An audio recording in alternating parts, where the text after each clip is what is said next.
Imagine taking the time out to make the perfect hamburger, just to turn around and put it on a bun that looks like this.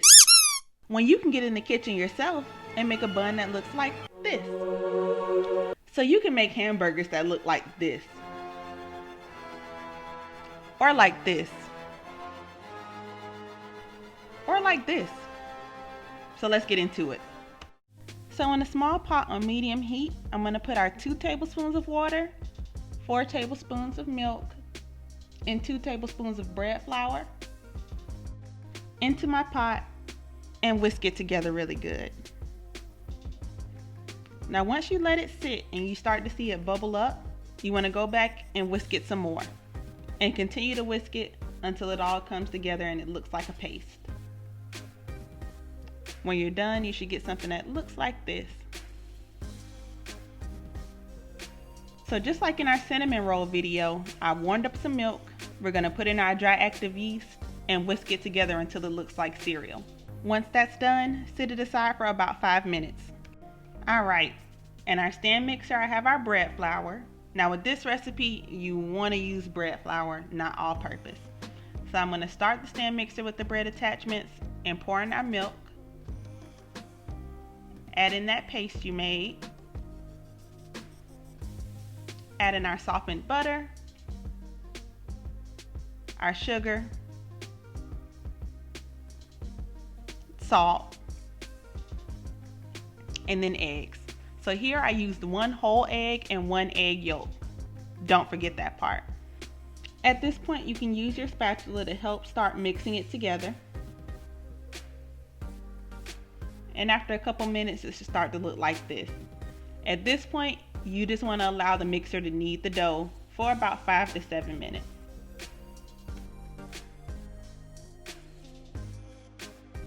Y'all know the rule with the stand mixer. After a while, you just want to stop it, take your spatula, and work everything that's on the sides and at the bottom into your dough.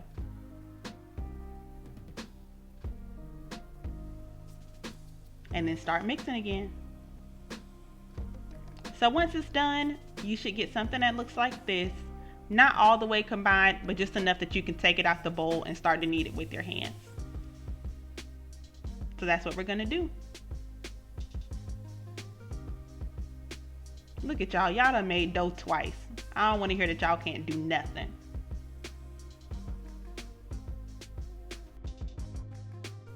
Alright, so you wanna lightly flour your surface. And then we're going to start to knead it with our hands. So remember, that just means taking the palm of your hand, working the dough, and flipping it over repeatedly. After I learned how to do this, y'all, I don't never think I'll go to the store and buy another pack of hamburger buns again. I just really don't think I will. I don't think you will after you try this either. So remember, if your hands get a little dry, you can take some milk or some water, wet your hands a little bit, and go back to kneading your dough. So after you're done, you just want to roll it into a ball, and there you go. It's time to move on to the next part. Your dough should look something like this. So you know what time it is. Time to let it rise. In a large bowl, I'm just going to use some canola oil to grease the whole bowl, because you know it's going to double in size. You're going to take your dough, put it in the bottom of the bowl, put a little bit of oil on top so it doesn't dry out, rub that in, and then cover with your kitchen towel. Now you can store it in your microwave or your turned off oven for about an hour or an hour and a half. Alright, time has gone by and our dough is now doubled in size. We're going to go ahead and take it out of our bowl and knead it a little bit more. And you can really use these buns for anything. They can be hamburger buns, you can use them for a chicken sandwich. You can use them for anything. Just don't go to the store and buy no more buns, okay? Now you want to roll your dough into a ball and move on to your next step, the fun part, making your buns. So I don't have a scale or anything. I'm just going to eyeball it and cut this into about 5 or 6 even pieces. At this point, you can even turn this into buns for some sliders or mini burgers if you want to. It'll make about 8 or 9 sliders. Now at this point, you want to take your ball of dough, flip it over, and pitch in the bottom of the sides right into the middle. After you do that, you want to place it with that side down, put your hands on top of it, and roll it into a ball, keeping that side flat on the surface. Once you do that, you'll have a bun.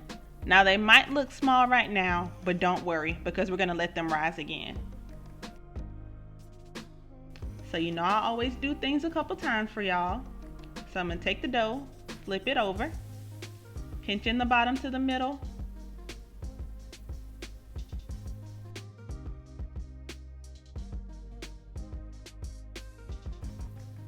and then place it down on that flat side and roll it with my hands.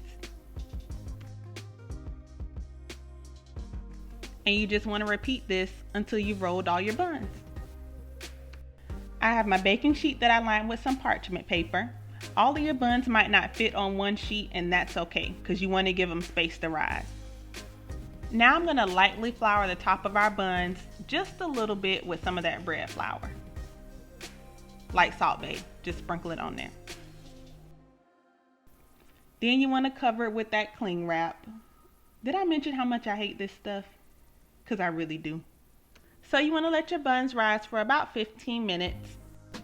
After that, they should look like this. And now we're going to get them ready to bake. Alright, in a small bowl, I'm going to crack in 1 egg and pour in about a splash of milk, like a tablespoon. Take your fork and you want to mix that together really good, and that's going to be the egg wash that goes on top of our buns. Alright, and with the brush, you just want to lightly brush the top of your buns. Lightly, you don't want too much. And then this part is optional. You can put some sesame seeds on top if you want to. Now we want to bake our buns in an oven set on 375 for about 16 minutes. When they come out the oven, they should look just like this. Nice and golden. Alright, now let's make it into a bun by cutting it in half. I like to always toast my buns, but that's optional too. Wow. There you go. As always, thank you for watching. Don't forget to like and subscribe. Bye.